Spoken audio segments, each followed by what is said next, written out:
Welcome to the most listened to golf in the world, the Fairways of Life show, on air, online, and around the world, with the most candid interviews, unforgettable stories, taking you beyond the ropes. Here's your host, New York Times best-selling author, Matt Adams. What is going on, folks? Welcome into the Fairways of Life show. Pleasure to have your company today, as in the last few hours, meaning within the last 24 hours news cycle in this world of golf, there has been breaking news of sorts. Sean Zach from golf.com reporting that a new equity program is apparently about to be revealed to players. It came out in a series of videos from the PGA Tour with details of how it impacts each individual player coming out today. But the equity program has broadly been broken down. You can see there on your television screen, $930 million initially being invested into 4 tiers of players. The money will vest over 8 years, 50% after 4 years, and then 75% after 6 years, and then a full vesting after 8 years. It is based on multiple levels of performance. And I will try to get into some details of what we know. And again, credit to golf.com with the information that we're receiving so far. As to, just before I get into the details of this, I want to let you know that coming up in today's show, you guys are aware of the fact that we've been trying for the last few weeks to bring you prominent executives from the golf industry because of my personal philosophy that they represent a very important part of the industry. And I want you to hear directly from them. Agree, disagree, that's up to you, but at least it's an opportunity to hear from these leaders. And today we're going to be joined by, and I'm really excited about it, one that I think is completely distinctive by many measures himself, and that is Bob Parsons, who founded PXG. They are a partner with the Fairways of Life show, and it's for a couple of reasons. One is I like what they're doing. 2 is I like their equipment. And 3, I like Bob. He's an American hero. He's a Marine. He's a Purple Heart recipient from his time in Vietnam. And he's not only unique in terms of where he stands in the golf industry, he's one of the most unique people that I've ever met, full stop. So he wrote a book. I got it here. Fire in the Hole. So he's going to be coming on to talk to us mostly, I would presume, about his book, although I'm going to ask him about the business too, on how things are going on that side with their, Gen 6 product out and their new Black Ops driver, et cetera, because I have a feeling you guys would be interested in that, perhaps for your own games in the months that lie in store. So that is just around the corner. We'll get into the details of that. As to the details of this program, as best we can, let's try to break it down based upon the information that Sean shared in his article. So 193 eligible recipients. Group 1, 36 players. They're going to share the lion's share of $750 million. That's an average of just over $20 million per player for those of you doing the math. But again, you have to remember that category of these star players is going to be paying out different amounts of money. So how much the bottom of the 36 player pile receives versus the top, I think will be distinctive. Group 2 are being referred to as steady performers and up-and-comers. This is based on FedEx Cup points over the last 3 years, so we understand. And there is, again, $75 million spread out amongst those 64 players. Group 3, these are what I define them as field players, but they're upper field players. These are players that I would assume, there's 57 of them, and they're going to share $30 million. I would assume that they are all multiple-time winners. Some of them, I suspect, might be a little bit long in the tooth. And I would also suspect that salted into that group would be, for example, somebody that maybe won, the FedEx Cup. It might have been a few years ago, but they won the FedEx Cup, that they're in the mix. And we could start to speculate on who we think might fit in these different categories from players. Group 4 are past legends. There's $75 million set aside for 36 players, which, again, I'm going to be fascinated to see who those players are and how it breaks down. Again, to reiterate how we understand from the information that we have at this hour, Group 1 will be based upon this new definition, this category called career points, which means that they rated well in impact programs. Okay, that's a gray area to make sure that they get the stars. Right? I would say in that regard, to me that seems like a Ricky Fowler category, just as an example, right? Even though he's one of players, and the players is going to be heavily weighted here. This is a PGA Tours program. You also have somebody that rated well in the impact programs, which means they connect with the audience, and this is about delivering the stars. This is about giving them motivation to say, stay with the PGA Tour, stay over time with the PGA Tour, let the money that you've got coming your way vest. And I'll explain that if you need me to, so that you're with them on a long-term basis and they know that they can deliver you to the sponsors and to the fans, etc. And then the last piece there in Group 1, of course, one important events. I just mentioned the players specifically. It could be majors. It could be invitationals. It could be signature events. It could be World Golf Championships, etc.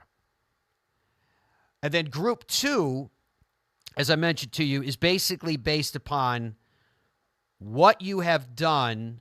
There's a consistency element there, but right now they're telling us FedEx Cup points over the last 3 years. Well, if that's the case, that's where you're going to get the look of kind of up-and-coming players because they don't have a large history that they're using. They're using a 3-year pool, and that 3-year pool should scoop up some players that are fairly new but have been playing well now, which I realize is going to raise the question of, well, what about a player that's on the threshold of breaking through and becoming a huge star? We all believe that there are great things in store for them, but they haven't done enough yet to qualify for these top tiers. How do you keep that player motivated? Well, according to Sean's article, there's a second wave of income coming in to those players, to grants, as they're calling it, not income, but grants, although they will have to pay taxes on these sums of money after they start to vest. Group 3, as I mentioned to you, I call them upper field players. It is based upon tournaments won, career money, number of times finishing in the top 25 in FedEx Cup. And then Group 4, again, the past legends. The caveat there on Group 4 is that the past legends must be alive. So, in other words, they're not paying money out to the estate of Arnold Palmer, as an example. The past legends have to be alive. And when you talk about those 36, I bet we could come up with a pretty good number of that category pretty quickly. But there's, I'm sure, a lot of people that are going to be sitting by their phone waiting to see if where they fall. Now, Sean's article did say that who gets into these respective groups and what they get paid respectively, that the tour intends to keep this information confidential. This is all coming from the fact that the Strategic Sports Group invested $1.5 billion into PGA Tour Enterprises. PGA Tour Enterprises is a for-profit entity. And my suspicion is that the way that this is going to work, first of all, again, I emphasize the fact that the money that the players are going to get, the grants, the equity, is vested, which means no matter what they tell you that you've got coming, you're not going to see any of it in your coffers until a minimum of 4 years. Well, in 4 years, given where the current status of the game is, the presumption is that we'll probably be on the other side of it 4 years from now. I'm not saying that's why they did this. I'm just giving you one guy's opinion. So 4 years from now, we'll probably have a much clearer picture of where everything is, right? And that's when the vesting starts, and it only starts at 50% at that time. and then 75% after 6 years, and then 100% after 8 years, to reiterate that again. So my sense is, from a business perspective, is that the Strategic Sports Group, with their investment in the creation of PGA Tour Enterprises, a for-profit commercial entity, usually when capital comes in like this I'm going to call it, say, venture capital, investment capital, they're coming in with the intention of growing value. They're coming in with the intention of saying, well, if we put a little money in and a fresh coat of paint here and there, we're going to get money back in excess of what we put in. And my guess is that is where the ultimate payout of these equity sums is going to come from. Right? Because people are looking at it as a $1.5 billion budget and say, well, you've got $60 million? 930, I beg your pardon?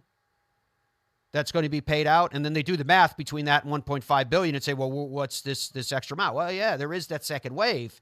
But my guess is that the plan from a business perspective is to say, we don't even think we're going to have to touch the equity there.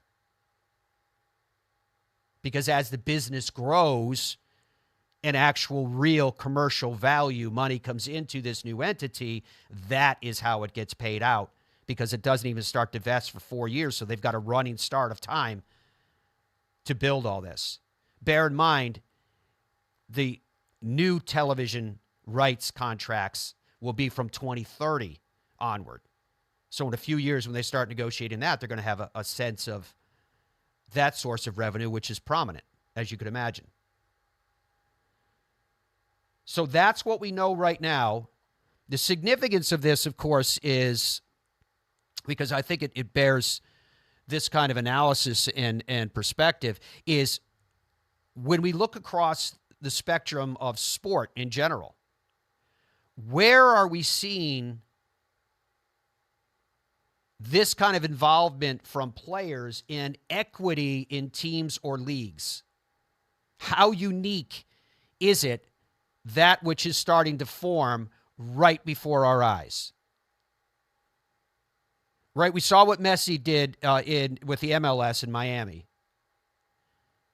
which you're saying effectively had a massive impact on the league as well as the team, as well as him, to the tune of a minimum of $70 million, some estimated a year. Right? Another question that rolls through my head was, this equity program, would it have happened if June 6th didn't happen? Because after the announcement was made that the PGA Tour was in significant enough negotiations with PIF to hold press conferences and to make announcements, and a number of players, even to the likes of Rory McIlroy, where Rory McIlroy initially said he felt like the sacrificial lamb, quote unquote, right? There was a number of players behind the scenes. It was like, whoa. How did all this happen of this level of significance without us knowing and being a part of? And then this program comes out. Investment money comes from a completely different group of owners of a variety of different sports teams. And then a program comes out and says, okay, there's now an equity program in place for PGA Tour players. And clearly, at $750 million for 36 players, this equity program is a reflection of what we're seeing in the game at its highest levels, which is the thing that moves the needle, whether we like it or not, in their view, are star players. And right now, as money has been the thing that's been weaponized in the world of golf, this is an effort to say to players, your loyalty, this whole program is being framed around, or your continuation to be a part of the PGA Tour, will be rewarded with these sums of money. And it appears, although we're waiting for the details accordingly, and they will emerge, as you know, that as a player starts to, right before our eyes, we've seen it a million times, we can see them ascend, start to play better, start to gain confidence, maybe start to fulfill on promise.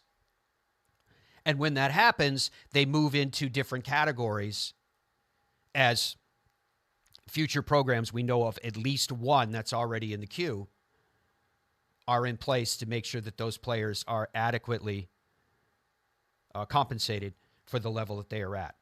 Huge, huge news. And again, what this means into the world of sport, what this is going to mean for player organizations in other leagues, I think we're going to see a seismic shift in the world of sports and equity and ownership as we move forward in the coming years. Absolutely fascinating. When we come back, we're going to be joined by an absolutely fascinating guest who I know that you're going to be interested to hear from. I will tell you some of what I read in his book, and I suspect that Bob will be talking about, is pretty hard. It's pretty tough. This is real life stuff. And when you're talking about frontline action in Vietnam, it's a lot different than talking about spin rates and distances. But we're going to do it. It's a road that we're going to go down because he is that unique and individual. The PGA Tour Superstore is the presenting sponsor of the Fairways of Life show. They're the number one golf retailer from coast to coast, almost 70 of their big, beautiful stores. And are they the reason why they're so successful? Of course they're the reason why they're so successful. I don't think they're the primary reason, though. I think the primary reason is because of the people that are in those stores. They are professionals vested in your best interest. Shop with the pros at your happy place.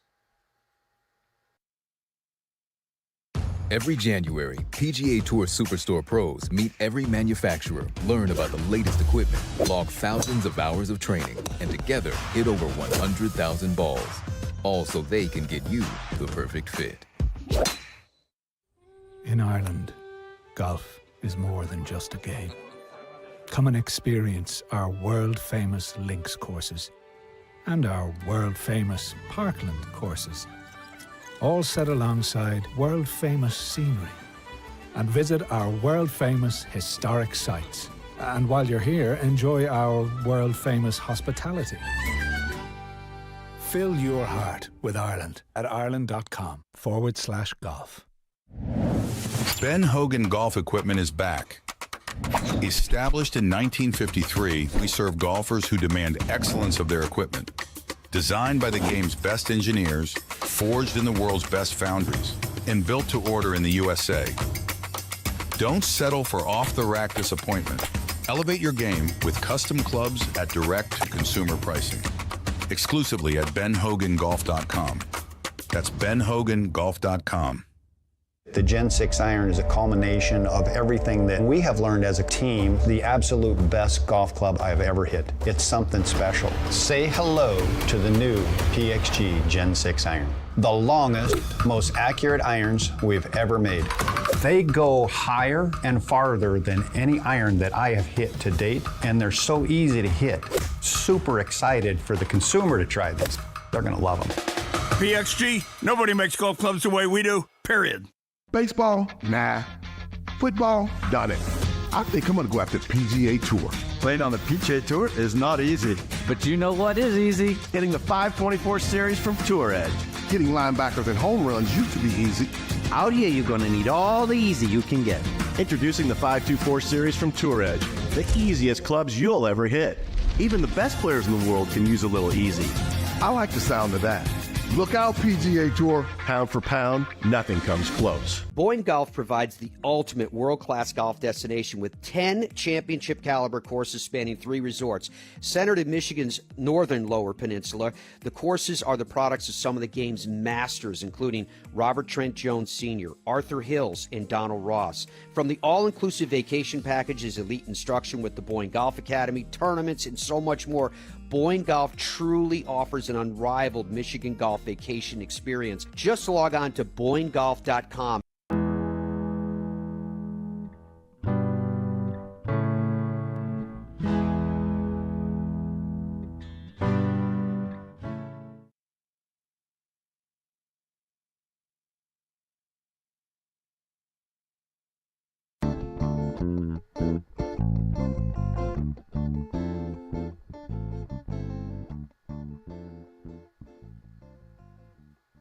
And it is an absolute delight, folks, to welcome you back to the Fairways of Life show from wherever around the world you're joining us today, whether that's coast to coast throughout the United States or around some other corner of the rest of the globe. Hello, one and all, and thank you. As I was telling you in segment one, I am super excited, super honored for our next guest.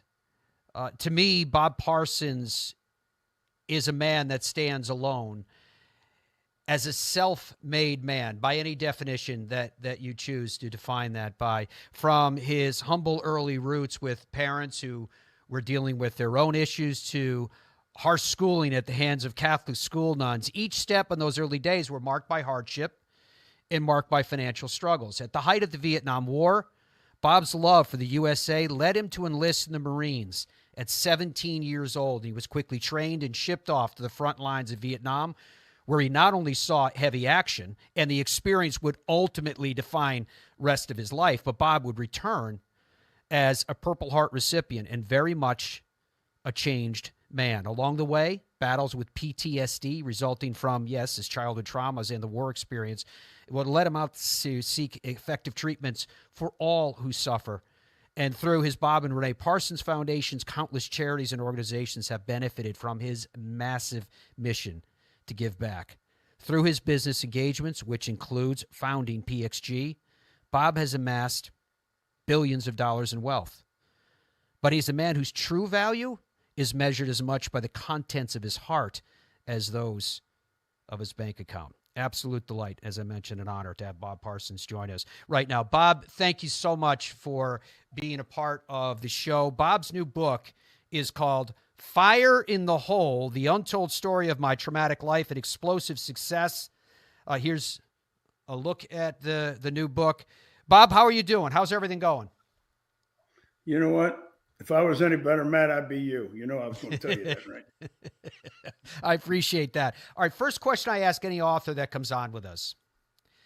This book, Fire in the Hole, what motivated you to write this? Well, you know, I've had kind of an interesting life, to say the least. And, you know, in talking with my buddies that I served with during the Vietnam War, I mean, we'd be on ambush, you know, every night I was there together. And, of course, we'd talk, we'd get mail. If I didn't get any mail, I'd read their mail. If they didn't get any mail, they'd read my mail. And so you get to be kind of close, kind of quick. So, you know, and just communicating with them over the years. I mean, they've always said, Bob, you need to write a book. And, you know, and then other friends have told me this, and I've always wanted to kind of document, you know, the things that happened in my life for later generations. And so, you know, that's why. And, you know, actually when I wrote the book, and with help with Laura Morton, who was the writer who worked with me, I had a couple goals. One goal was I wanted it to be raw. I wanted it to tell it like it is, and I think we've done that. And I wanted it to be, more than anything, I wanted it to be a good read. And I think we've done that too. And, you know, kept the chapter short, got right to the point. And so there you go. There's Fire in a Hole. And then, you know, after I finished writing it, I had it electronically. And, you know, for a while, I just didn't think I wanted to publish it, you know, mostly because, you know, I didn't know that I wanted to, you know, spend the year working, you know, quite often, you know, many hours a day to sell the thing. And the thing that tipped the scales for me is, you know, I let my buddies that I served with read it, and they all said to a man, you have to publish this book. If nothing else, for our brothers in the Marine Corps, you know, to show them how, you know, you dealt with PTSD, how you helped us with PTSD. And there you go. So I'm publishing the book. I will get into the details as recounted in the book about Vietnam too, because it's absolutely fascinating. But the stories of when you recounted your youth, Bob, read to me like a screenplay. It had its share of trauma, obviously. It had its share of comedy. It had its share of triumph throughout. What was it like for you from, I guess the whole book would be cathartic, it's fair to say, but what was it like for you to recount those parts of your childhood that at times had to have been very hard to relive, but at other times it was kind of a celebration of a point in time? You know, some of the things, I remember thinking, one of the things I do, Matt, is I'm able to disassociate. And so, I could take things and just put them on a shelf and not think about them. And, that's helped me in business in many ways. And it also helped me get through the war. Because, I lived through the war one day at a time, baby, and that was it. And my only goal, I figured I was going to get killed. And my only goal was be alive for mail call. And there you go. So, the only parts, in my youth, nothing really, brought me to tears. Anything that had to do with maybe mom and dad and, and them, the Lord taking them and, me seeing my mom after that and then my brother leaving. Now, I have a hard time with that. Yeah. And then talking about dealing with PTSD, had brought me to tears. And, and I actually was taking some psychedelics when one time we were talking about the war with Laura. And, I recalled a time that I had not thought about in years. And I literally flashed back to there. And I was actually there. And it was watching these guys who were on their way over to Vietnam. And this was after I'd been wounded. And it was about the tail end of my tour where I had, through, a sequence of events, got into troop processing. And I was assigning them to planes, and then verifying their unit they were going to. And I spent a little bit of time in military intelligence, Matt, because, I failed the 5th grade and then wouldn't have graduated high school if I didn't join the Marine Corps. And, you'd be sure I was just exactly the type of guy they wanted in intelligence, right? But anyhow, because I was in intelligence, I got to know who the hard luck units were, and to just see these guys who were my age, but I had aged a lot since the time I came there on the first day, and I was put on a plane, and just seeing them and knowing what is ahead for them, and that most likely, if they were going to have a tough time coming home, if they did.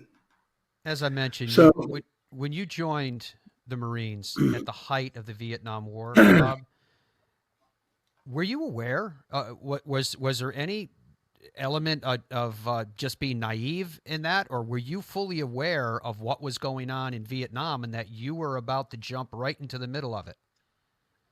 Yeah, I knew that. I knew that, but I was 17. My buddies were 18, and we were invulnerable. So, and your buddies, Bob, how many were they, and did they come home? Well, it was 3 of us, and of course we were in. I was in East Baltimore, and East Baltimore's a tough town, and my one buddy, his name is Aggie Sorokas, just a wonderful individual. When we came home on boot leave, he was stabbed to death, and so we lost Aggie, and he never even went to Vietnam. And then my other buddy, Charlie Mason, him and I both went over to Vietnam, and we got there 6 months after we enlisted. And Charlie was had a hand grenade, enemy hand grenade, laying down by his legs, and he went to throw it back, and he lost 3 limbs. And so he lives down in South Carolina. And the one thing I'll tell you, when you talk to him, he's one of the happiest guys you ever talk to.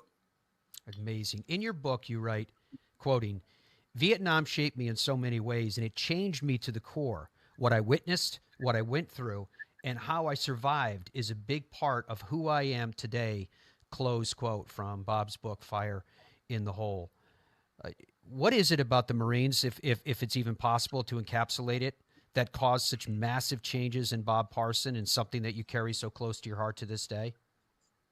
Well, first of all, I owe everything I've ever accomplished in my life to the Marine Corps. And, they taught me many things. But, I mean, you got to look at this through the glasses of, when I was raised, my wife likes to say I was raised by wolves. But it wasn't quite by wolves, but, I was neglected a lot. I mean, there was not a lot of love in the family. And, I love my brother and love my little sister, but the rest of the stuff was, they're all tied, mom and dad tied up in their own stuff. So when I got enlisted in the Marine Corps, that was my first real family. And, I love being part of it. And I love being part of it. And so, the Marine Corps taught me, when you consider that the importance of responsibility, that it's sacred. When you have a job to do, they taught me discipline. That you have the discipline to see it through, no matter how hard it is, no matter if you want to do it or you don't want to do it, you do it, and you do it to the best of your abilities. And they also taught me that I could accomplish more than I ever thought possible, and that I had a right to be proud. And they were right about all those things. They were all very important, and I took them all to heart. Yeah. More with the legendary Bob Parsons, who just penned the book Fire in the Hole. It is a story of his remarkable life and the impact that he is making on the world. Now, he alluded to a story of, and this happens throughout the book when you read it, there are bridges, there are connections to one incident leading to remarkably another. And that includes when Bob Parsons saved the life of a fellow Marine. And in doing so, it circled back around. It could be very much argued that it saved his life as well. That as we continue in the Fairways of Life show. Every January, PGA Tour Superstore pros meet every manufacturer, learn about the latest equipment, log thousands of hours of training, and together hit over 100,000 balls. All so they can get you the perfect fit. In Ireland, golf is more than just a game. Come and experience our world-famous links courses and our world-famous parkland courses, all set alongside world-famous scenery. And visit our world-famous historic sites. And while you're here, enjoy our world-famous hospitality. Fill your heart with Ireland at ireland.com/golf. Ben Hogan Golf Equipment is back. Established in 1953, we serve golfers who demand excellence of their equipment. Designed by the game's best engineers, forged in the world's best foundries, and built to order in the USA. Don't settle for off-the-rack disappointment. Elevate your game with custom clubs at direct-to-consumer pricing. Exclusively at benhogangolf.com. That's benhogangolf.com. The Gen 6 iron is a culmination of everything that we have learned as a team, the absolute best golf club I've ever hit. It's something special. Say hello to the new PXG Gen 6 iron. The longest, most accurate irons we've ever made. They go higher and farther than any iron that I have hit to date, and they're so easy to hit. Super excited for the consumer to try these. They're gonna love them. PXG, nobody makes golf clubs the way we do, period. Baseball? Nah. Football? Done it. I think I'm going to go after the PGA Tour. Playing on the PGA Tour is not easy. But you know what is easy? Hitting the 524 series from Tour Edge. Hitting linebackers and home runs used to be easy. Out here, you're going to need all the easy you can get. Introducing the 524 series from Tour Edge. The easiest clubs you'll ever hit. Even the best players in the world can use a little easy. I like the sound of that. Look out, PGA Tour. Pound for pound, nothing comes close. Boyne Golf provides the ultimate world-class golf destination with 10 championship-caliber courses spanning 3 resorts. Centered in Michigan's northern Lower Peninsula, the courses are the products of some of the game's masters, including Robert Trent Jones Sr., Arthur Hills, and Donald Ross. From the all-inclusive vacation packages, elite instruction with the Boyne Golf Academy, tournaments, and so much more, Boyne Golf truly offers an unrivaled Michigan golf vacation experience. Just log on to BoyneGolf.com.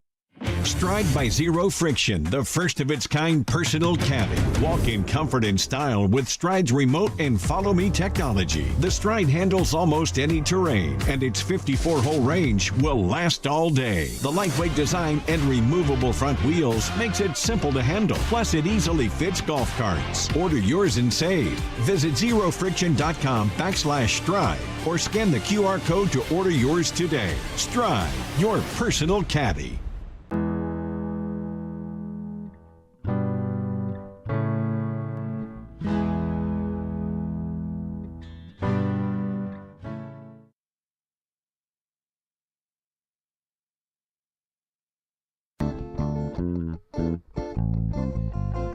As we welcome you back to the Fairways of Life show on this day when we have a very special guest, Bob Parsons, founder of PXG, author of the new book that's called Fire in the Hole. This is a recounting of his remarkable life. And one of those remarkable stories was about when Bob was seeing heavy action on the front lines in Vietnam.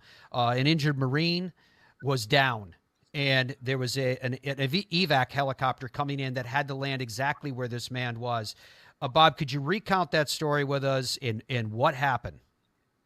Well, what happened was a Marine by the name of Ermal Hunt, again, had a hand grenade land next to him. He picked it up to throw it back, and it went off about head height. And the damn thing blew his arm off, Matt, blew the side of his face off, part of his leg off, stomach out, but didn't kill him. And I mean, he was perforated, blood everywhere. And so the Marines with him were, you consider this here. When I got to my squad, I was one of the replacements for guys they lost a few days earlier when they were ambushed, and they had 4 guys killed, 1 guy seriously wounded, and the new squad leader had been in the bush 6 weeks, and he just turned 19. He was calling the shots, and that was the senior man. So it wasn't a lot of experience there. And the other squad, and then a squad that we joined up with that was Ermal's, also didn't have a lot of experience. So when these guys seen this horrific wounding of Ermal Hunt, I mean, a lot of them got sick on the spot. And that's what happened to this guy, Blackwell. He got sick. He was standing in a rice paddy, and he was losing his cookies a little bit, but he was obviously in shock. And so the Huey was coming in, and it was going to land. I could see it was going to land right on top of him. So I ran and started pushing him, push. We hit a rice paddy dike, fell over into this nasty ass water, and it missed us both. I mean, no doubt, I saved his life. And so he, later, he saved mine. That story of how he saved yours is, again, folks, recounted in the book Fire in the Hole by Bob Parsons. It's an incredible story. You go effectively AWOL because you were due to go back to the front lines at Vietnam, 7 a.m. the next morning. They tell you to be back by midnight. At sometime roughly 3 a.m., it seems, in just horrendous pouring rain, you're in some dark part of the city, and you see the silhouette of someone walking towards you in the darkness that you actually say in the book thought was a ghost. What happened at that moment? Well, see, I mean, we're in combat all the time. So about a week or 2 weeks after I say Blackwell from the Huey, his squad is out by itself and they're ambushed, and he has a hand grenade come in next to him, or it might have been an RPG round, something like that. But it blew up, and and he was hurt bad, and so he was medevaced, and we were told that he died. And so what happened was, the reason why I was there the night before I was going back to Vietnam is because the Navy had lost my payroll records. So the whole time I was wounded, and I was in Japan, and all my buddies are going off base, and I come back to Okinawa, they're going off base, and I finally get my orders to go back to Vietnam, and they say to me, "Oh, by the way, your payroll records showed up, and here's $800." Well, Matt, they might as well handed me $80,000, because I mean, a dollar went a long way there. So they said, here's your pay. Be back at midnight. So I go out, and I whoop it up. I mean, I'm going to Vietnam the next day. So I whoop it up, and I'm supposed to be back at midnight. I don't go back. I'm walking down the street. The rain is coming down almost sideways, and I'm looking for something else to do. And I run into Blackwell. He's walking up the street towards me, and I'm thinking, who is? I mean, I know I'm not this drunk. I'm a little drunk, but not this drunk. And it turns out it was him. And so he told me he had been wounded the third time. See, when you're in the Marines, if you're wounded 3 times, you can opt out of going back to combat. And so that's what he did. And so he was stationed in intelligence on Okinawa.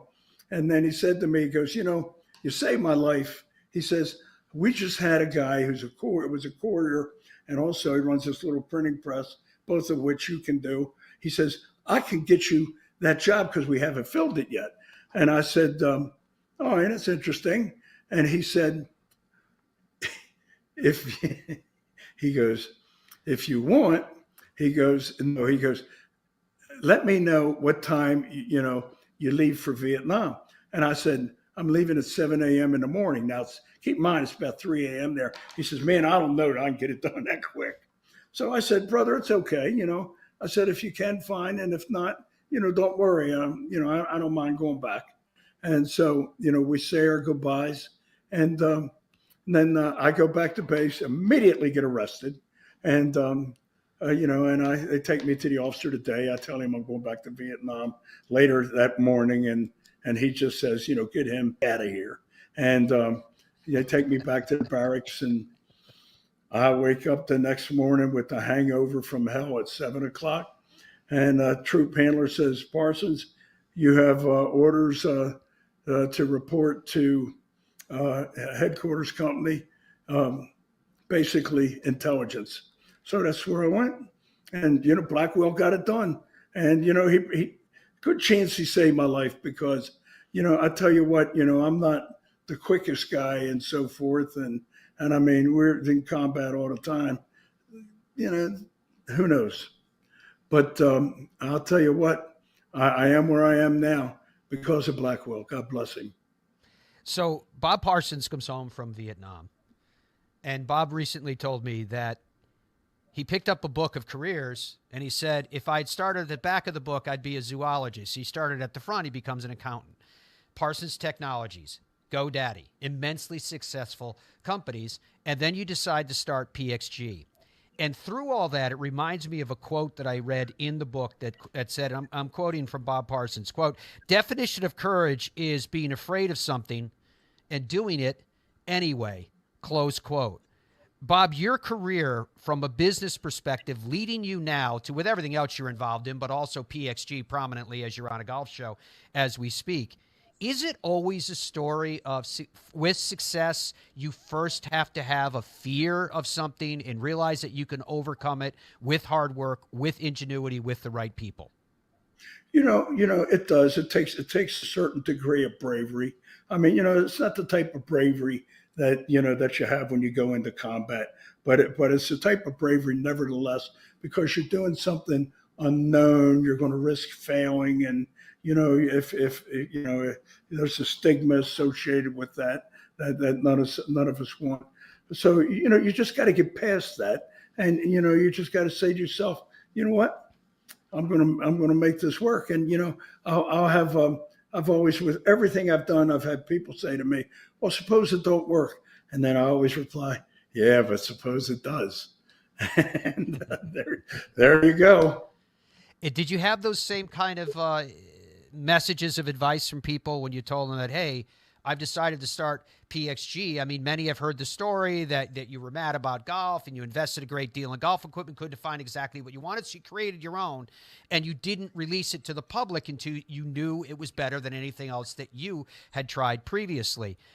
Did that happen with PXG? Did you have those that told you that you'd be crazy to do this?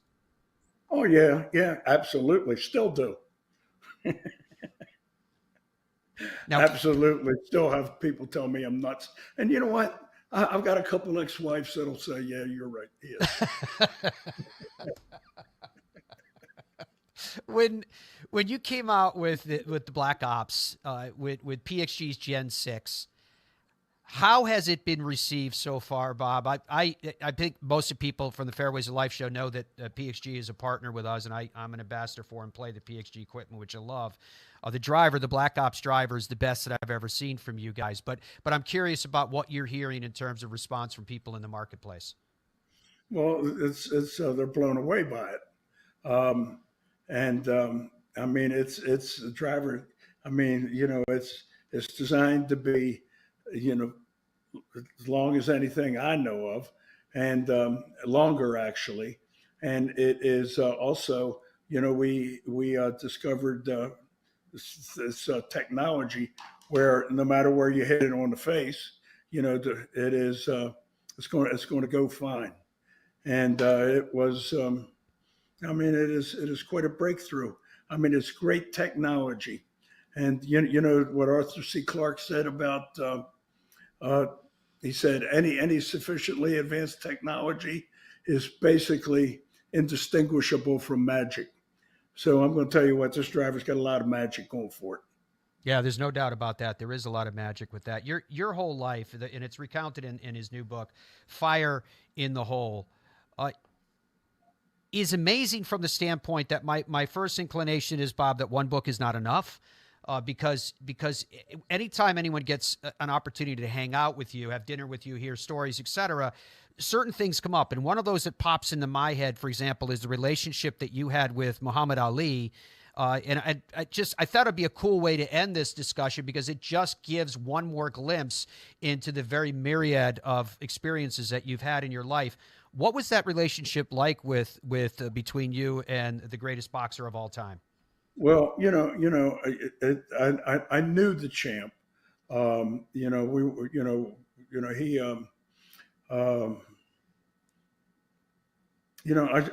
I just knew him. I met him a number of times. I thought he was an incredible man. He is the likes of which this world, may take us a while before we see somebody rise like that again. I'll tell you something. I used to spend a lot of time in Africa, and I would go to villages that, in places, especially in Zimbabwe, they were so remote, and they had no radio, no television, no magazines. And the champ gave me, when he heard I was going to Africa, he said he signed a bunch of photos, about 50 small photos, and I still have most of them. And he told me, he said, if you ever get into trouble, tell them you're my friend and show them one of these, and you'll get out of trouble. Well, I never did get into that kind of trouble, but I would show these photos to the people in these villages. And you know what? They always would do the same thing. They would lean back and they would smile and they would go, "Ah, the boxer." And they knew who he was. I mean, oh my goodness. You know, I almost couldn't believe it. And how they did, who knows? But they did. And I think it's just because, he was such an incredible man, and he was such a wonderful, and he was a kind soul, and he was generous, and very few people know that side of him. But, I was blessed to know him, and, at least a little bit that I did. It's amazing. All of it is amazing. Again, the book is called Fire in the Hole by Bob Parsons.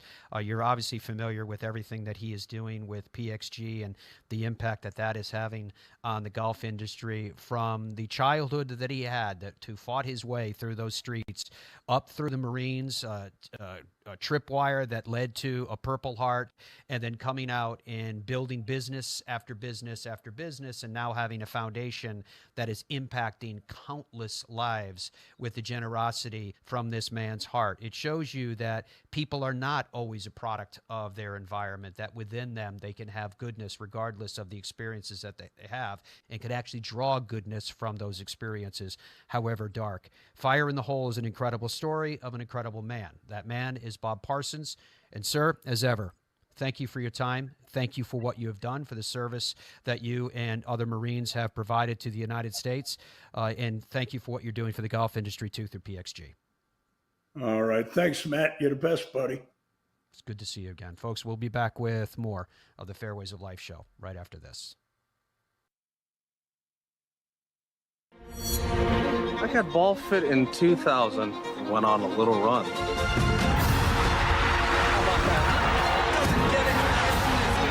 Then Bridgestone fit me again, and I went on another run.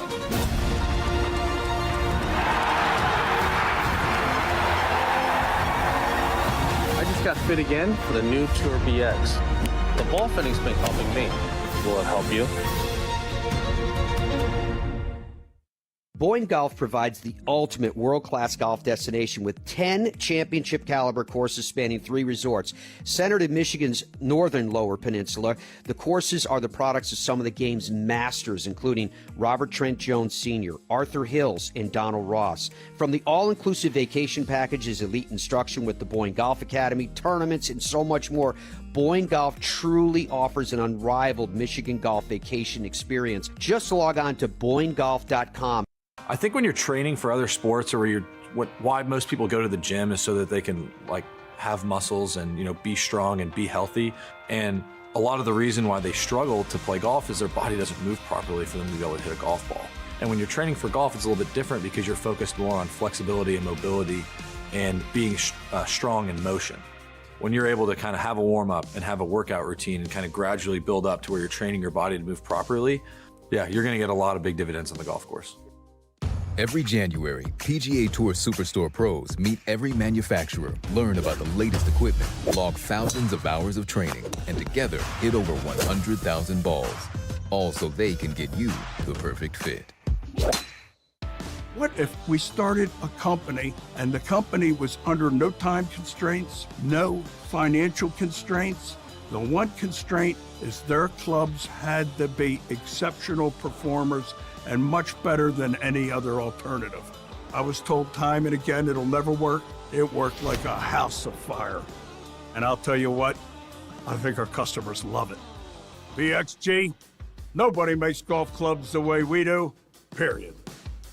Stride by Zero Friction, the first of its kind personal caddy. Walk in comfort and style with Stride's remote and follow me technology. The Stride handles almost any terrain, and its 54-hole range will last all day. The lightweight design and removable front wheels makes it simple to handle. Plus, it easily fits golf carts. Pick up your Stride today at a local PGA Tour Superstore near you, or at zerofriction.com/Stride. Stride, your personal caddy.